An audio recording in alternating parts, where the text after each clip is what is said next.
I want to talk a little bit about the CrewXP USP, talk about how you got into that.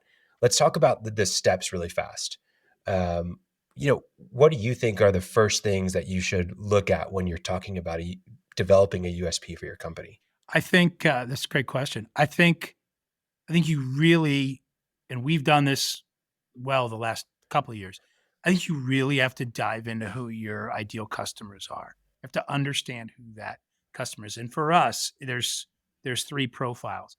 Um, so once you know that, it's easier to start to understand what your customer needs and then aligning those resources to deliver to that audience. So for example, we moved away. So part of our USP is no brand direct projects. We are not pursuing relationships with any exhibitor direct anymore. There was a time, 20, 30 years ago, we did. But what I can tell you, that's so one is there's that. Two, let us move a facility to the very front lines of the busiest convention cities in North America. We chose Las Vegas and Orlando, from which we can reach 10 other high traffic convention areas with a 1 day's truck ride, right? So we know we can deploy to a dozen cities very quickly if we're building in Las Vegas, in Orlando. So, three, we made an enormous investment in the high frequency exhibit components that we know those partners need: pre engineered aluminum frames, custom counters, sexy reception desks, lots of lighting and accessories. And then we staffed it with carpenters that can make those things quickly or modify standard looking products very quickly. And then we signed our own union contracts. So we don't outsource that really critical component to get the solution to the floor. It's our guys. And we're able to bundle all those really critical components. Why? Because we think we can deliver them more of a hassle-free experience than if you're piecemealing all those things some other way. We also think it's going to save money. We know it'll save money because you may have a 25-mile round trip delivery when a partner gives us a turnkey rental project, not a 4,500 cross country round trip journey.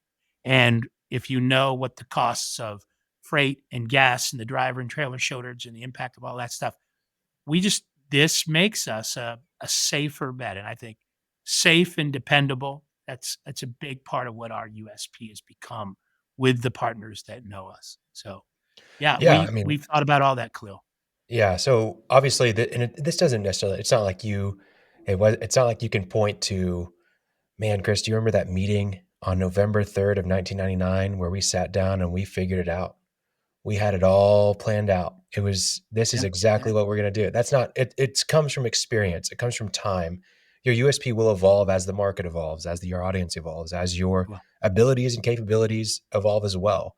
But it's something that you should think about and know very quickly. And I like with all the things that you've done over the years to make decisions that get you to the place where you have this USP of being built for partnerships, specifically in the Las Vegas and Orlando area.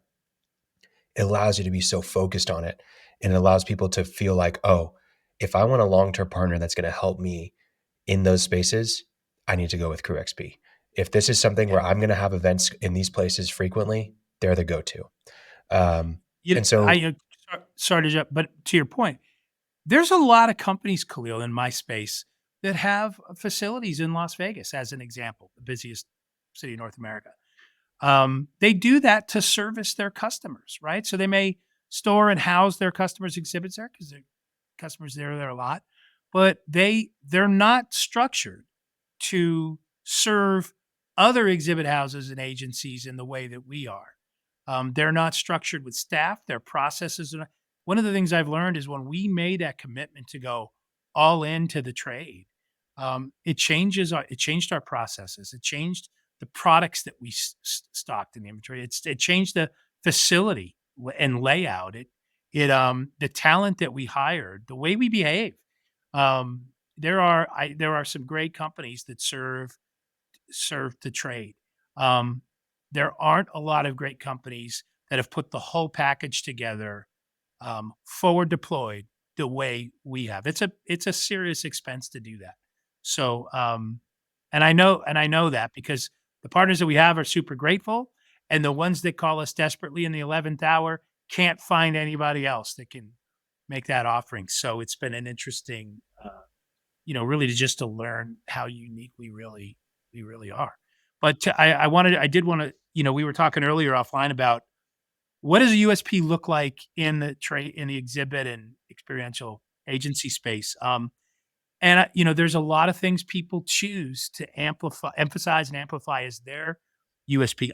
Creativity's a lot of, we're more creative than the other guys, and it really becomes a contest of, on pitch day, we're going to show you our stuff, and you're going to look at their stuff, and we're going to tell you the stories about our 5 things that we show you, and hopefully, they're influencing that way. I know, there's one company goes, we use 100% sustainable products when we build something. That's important to a certain type of a buyer. Um, we have build cities, and forward deployed in the busiest cities, where your clients are most often doing business. That's a claim that we make. Um, I know people who go, we are Jimmy John's, man. We are freakishly fast. We'll build it faster than anybody. Well, I'm not sure building fast is the right way to choose somebody. But if you are a corporate procrastinator and you're constantly waiting, CES show I told you is going on, biggest show of the year in the U.S., biggest show for any exhibitor there, I'm sure that they do.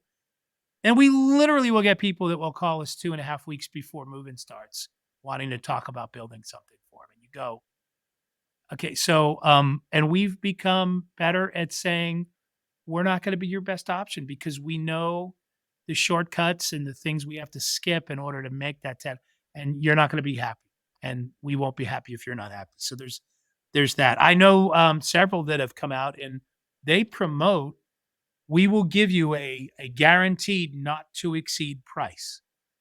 So we all know about the variables that we have little to no direct control over that can impact your costs, your show services bill, which can be a moving target on any given show. So to guarantee um, not to exceed a price, I haven't called them, but if you drill down, I'm sure you have to follow their process for them to honor that. And I'm sure it's not, hey, you only got 2 weeks to build it, and you know, I want every champagne taste on a beer budget. So anyway, that's typically those are some of the things, Khalil, we see industry people, our industry people use to build their USP around.